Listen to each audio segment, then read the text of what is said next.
ప్రకాశం జిల్లా కోమరోలులోని 4 రోడ్ల కూడలి వద్ద కొన్ని వందల మంది దాహర్తిని తీరుస్తున్న బోరింగ్ చెడిపోయిన విషయం తెలిసి ఎంపీపీ కామూరి అమూల్య స్పందించారు. మండల అభివృద్ధి అధికారి సయ్యద్ మస్తాన్ వలి ఎంపీపీ కామూరి అమూల్య ఆదేశాల మేరకు boring repair mechanic Srinivasulu boring repair చేసి నీరు వచ్చే విధంగా చేశారు. గత కొంతకాలం కిందట రాత్రి 9 గంటల సమయంలో విద్యుత్ నూతన స్తంభాలను వేయటానికి విజయవాడ నుంచి వచ్చిన వ్యక్తులు మద్యం మత్తులో ట్రాక్టర్ను వేగంగా పోనిచ్చి బోరింగ్ కు తొలగించి అది విరిగిపోయేలా చేశారు. అప్పటి నుండి ఆ బోరింగ్ పని చేయలేదు. తర్వాత విషయం తెలుసుకున్న కోమరోలు ఎంపీపీ కామూరి అమూల్య వెంటనే బోరింగ్ మరమ్మతులు చేయాలని బోరింగ్ మెకానిక్ శ్రీనివాసులు తెలపగా ఆయన 2 రోజుల క్రిందట ఓ రోజు రాత్రి విరిగిపోయిన బోరింగ్ హెడ్ ను స్థానిక ప్రజల సహకారంతో తీసివేసి కొత్త హెడ్ వేసి అడుగడుగున సిమెంట్ కంకరతో క్యూరింగ్ చేశారు.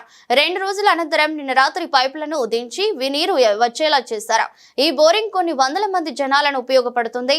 ఇది 4 రోడ్ల కూడలిలో ఉండటంతో చిరు వ్యాపారస్తులు, దుకాణదారులు, గ్రామాల నుంచి వచ్చే ప్రజలు, పాఠశాలల విద్యార్థుల దాహర్తిని అవసరాలను తీరుస్తుంది. ఈ సందర్భంగా వారందరూ ఎంపీపీ కామూరి అమూల్యకు కృతజ్ఞతలు తెలిపారు.